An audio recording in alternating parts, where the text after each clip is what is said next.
you doing out there, Olivia? My name is Cram, and I'm the Director of Fitness, and thank you for joining me for today's Mastering Form workout.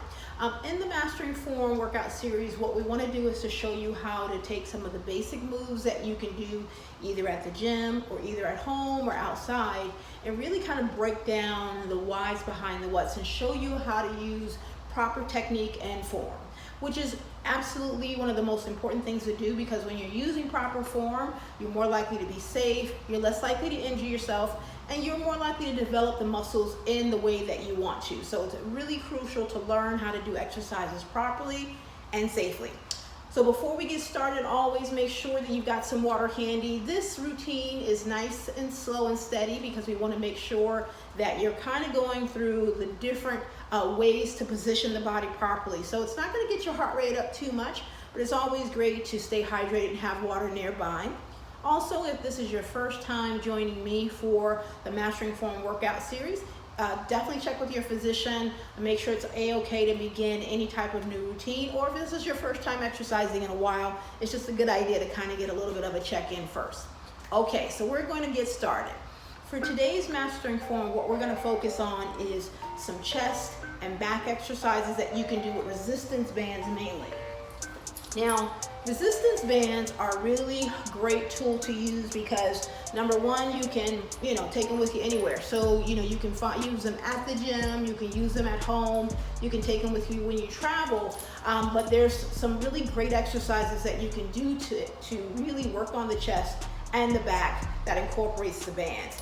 And it's important to work on your chest because your chest muscles really help with, your overall movement. They also help with posture. They help with stabilizing. It helps with, opening the chest as well. So there's some really good benefits to making sure that you've got a strong chest area, and as well as with your back. Again, stability, posture, making sure it protects you when you do your back exercises. So again, some really important ways to do that. And resistance bands are a really good tool to use when you want to work those specific muscle groups. So we're going to get kind of started in that. I like resistance bands also for the chest and back because they simulate a lot of the machines that you probably see when you go to the gym. You might have seen, if you go to the gym, you've got, a machine that sort of presses, right? Or you got a machine that kind of opens up like that. You can do those exact same exercises with a band. So you don't have to feel like you have those machines. So that's why I wanted to show you these today. So the first exercise we're going to go through is called a chest press. Now I'm going to show you this two different ways. Let's say, for instance, now normally I will say this is that when you typically buy resistance bands, they normally come with some type of door jamb or some type of stopper. What this is for is that way you can slide the band through and you're able to utilize this portion. And different bands look, the stoppers look differently, but the concept is the same as to where you lodge this part in the crack of the door. And that's how you can perform a lot of different exercises, especially that involve chest and back. But so many that you can do and use basically the door jamb as an anchor point. Okay, so that's what this is for. So it's a really, really great thing to bring along with you. And like I said, it's also very small, so it works out perfectly with that. So I don't need that today, so I'm gonna kind of put that off to the side. And I'm gonna show you how to do a chest press if you had no door available or nothing to sort of mount or rack up against or have anything as a stability area. So what I want to do is I'm going to stand with one foot basically on the band, and I'm going to have that foot behind me, sort of out of the way a little bit. And what I want to have is I want to have my palms down, and I want to have my chest forward, and my arms are up at like a 90-degree angle. So this allows me to be able to really get that emphasis on the chest, and I want to focus on this area and this area of my chest here, and I'm going to press. So a chest press is a really good movement because it's that pressing motion. Not only am I getting my chest involved in this, but I'm also getting my shoulders. I'm getting the front of my arms, and I'm getting the back of my arms. I want to make sure my hands are about level with my chest, okay? So I want to be right here when I'm doing it.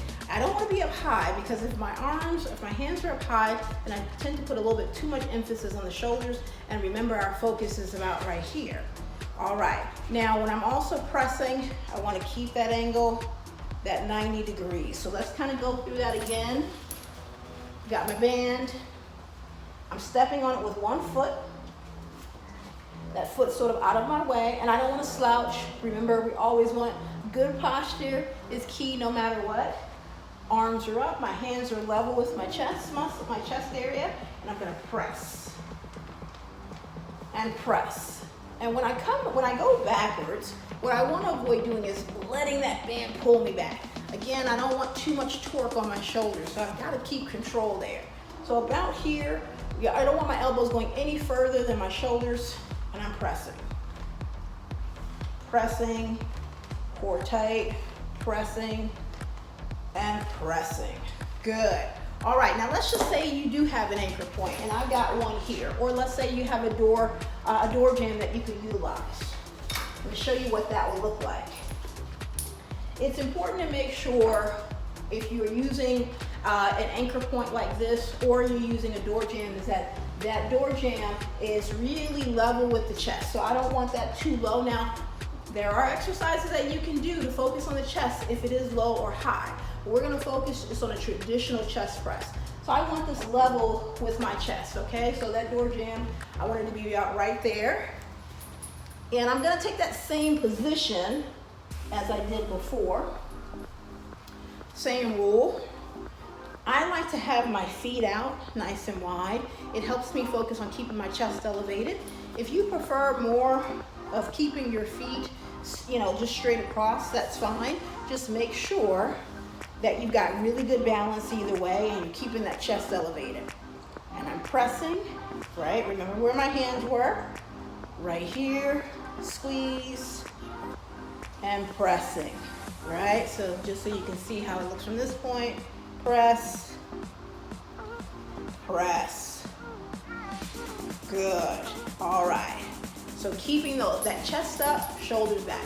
All right. So the chest press, remember, really great. Works the shoulders, works the back of the arms. Definitely the chest helps to build a lot of upper body strength, so it's a great exercise for you. The next one I want to do with the bands and the chest is a fly. Now, flies, you probably have seen, like I said, that machine in the gym that looks like this big old, like you're doing a hug. Okay, that's exactly what that simulates. The same thing you can do with the resistance band. And the same thing you can do with dumbbells as well, right? So the great thing about these exercises is you can use dumbbells with it.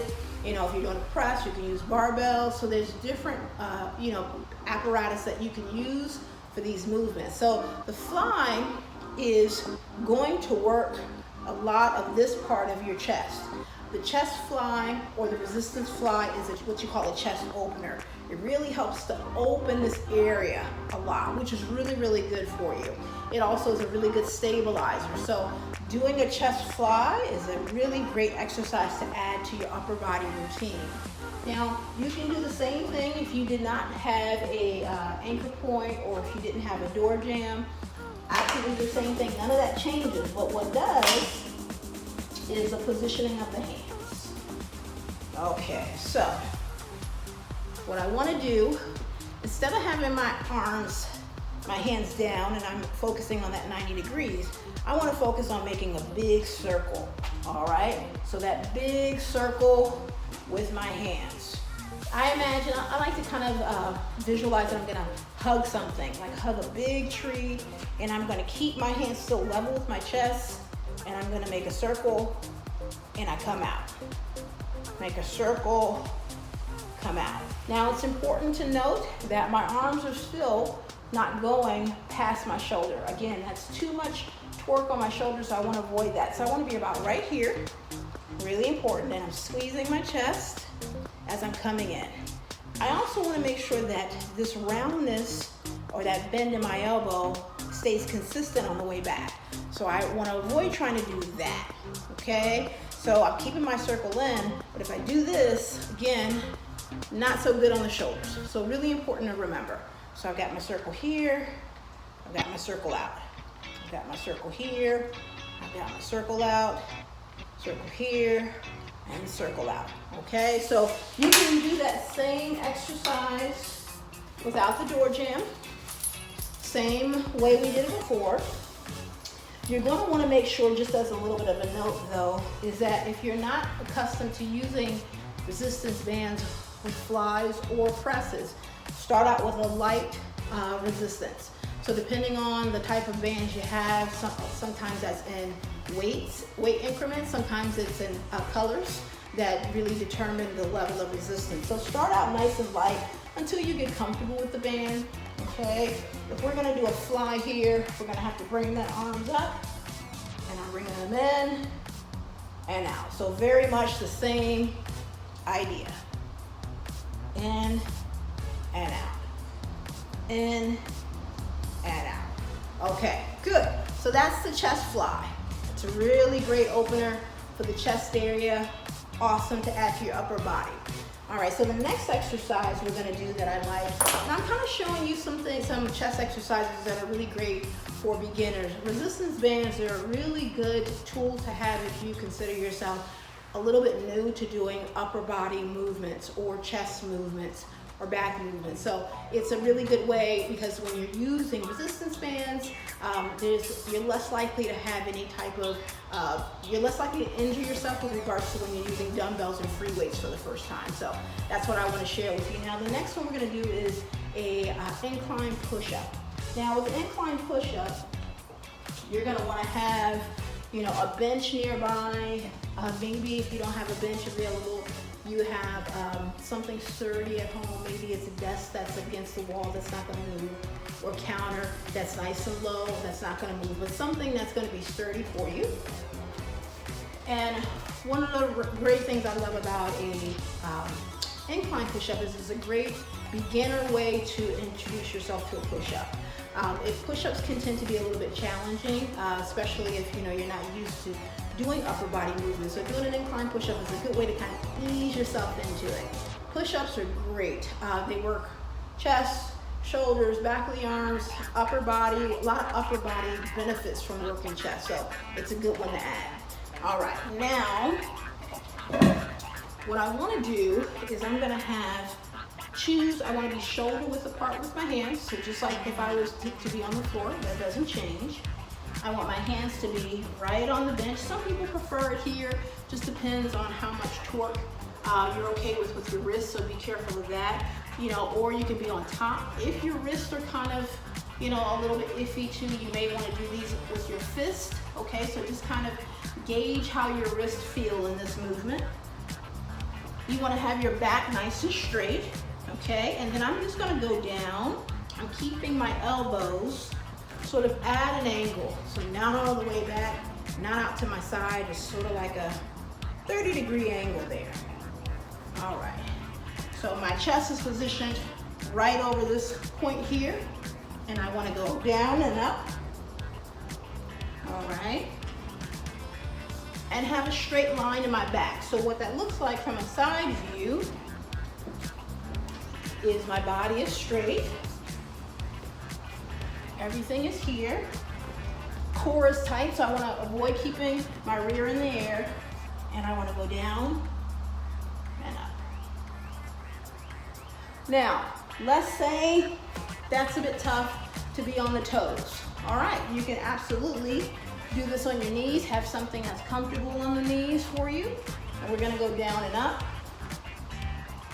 So there's even a way to modify a modified push-up. So you can still make adjustments to it based on where your current fitness level is. So I'm down and up. Okay, great. So that is an incline push-up. So we're staying there, we stayed there. All right. Now the next exercise we're gonna do is gonna work the back area using the bands. Now, when you do your back exercises, you've probably again seen these machines in the gym before.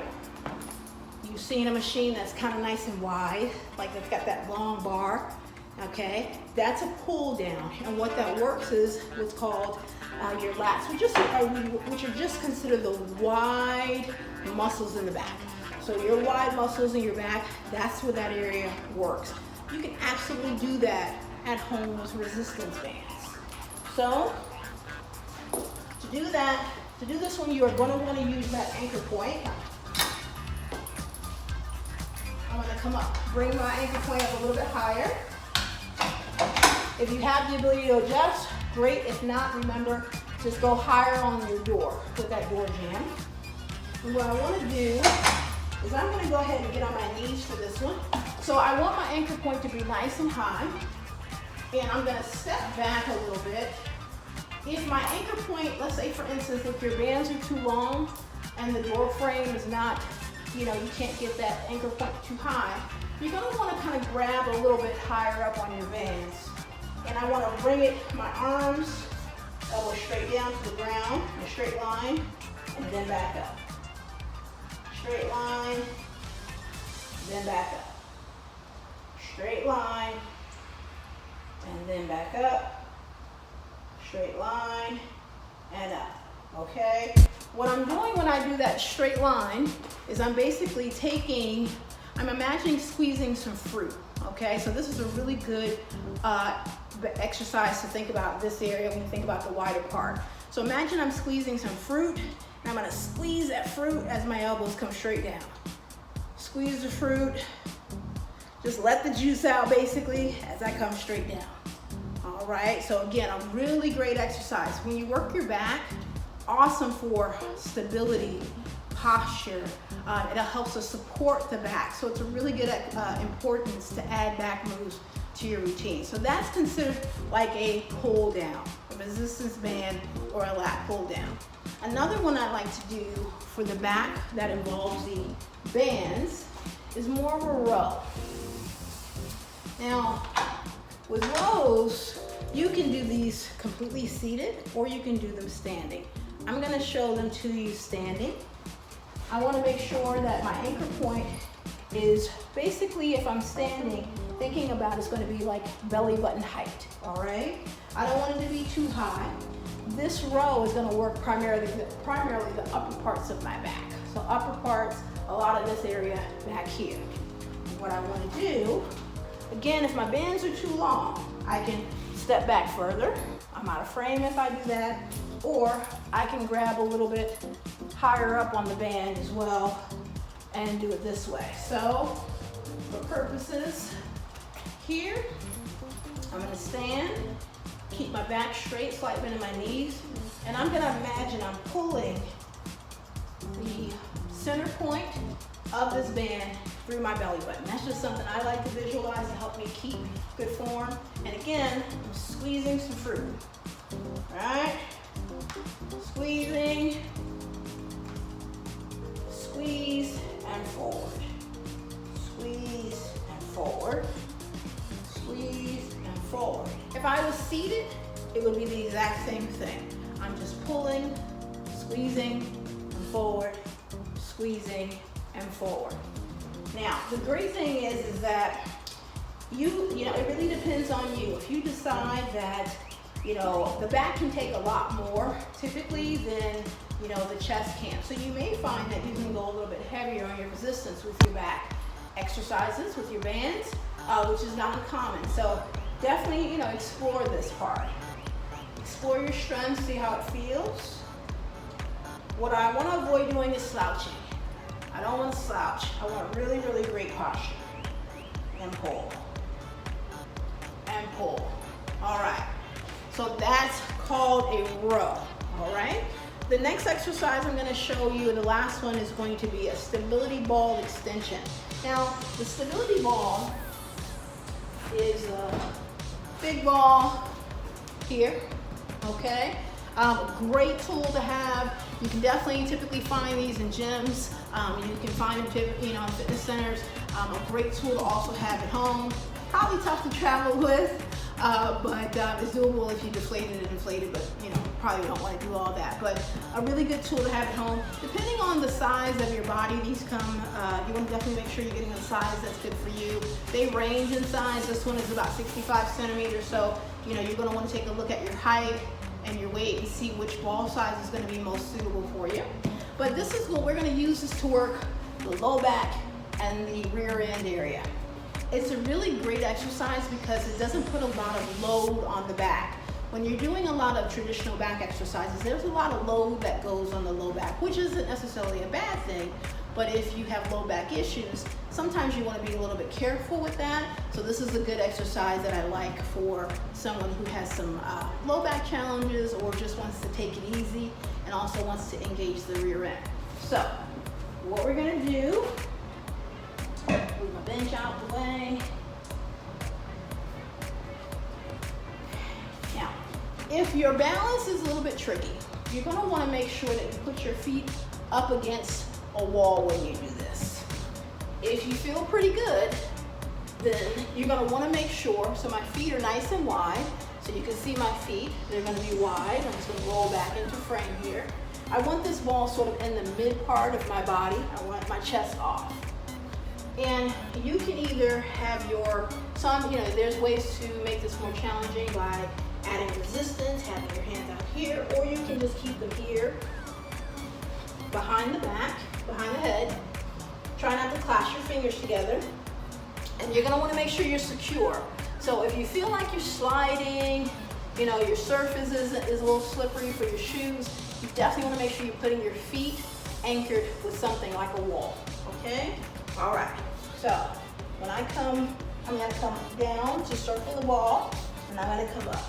When I come up, I want to come up as high as I can, natural with my spine, and I want to squeeze my rear end area. Okay, here we go. Up. Up. Up. Up. Now, as I mentioned, if you're sliding, it happens. Sometimes you feel like you're not getting what you need from that support. Absolutely secure your feet. So let me show you what that looks like. Let's move you a little closer here.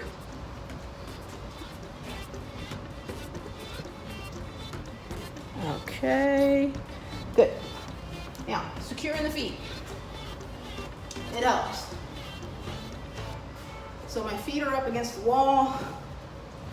I can position that ball much more comfortably where I feel good at. And then now I don't have to worry about that I'm gonna roll or scoop.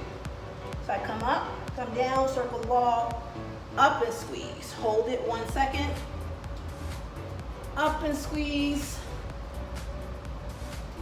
Up and squeeze. All right, so you're gonna feel that low back, rear end, back of the thighs, okay? So the stability ball, hyperextension, awesome exercise included. I hope you enjoyed these exercises that we went through with the band, with the ball, some really fun exercises that you can do at the gym or at home. If you have questions about any of these or any other questions about exercises or the how-tos, email me at fitness@livia.com. It was so much fun working with you today, and I look forward to working with you and showing you exercises again soon.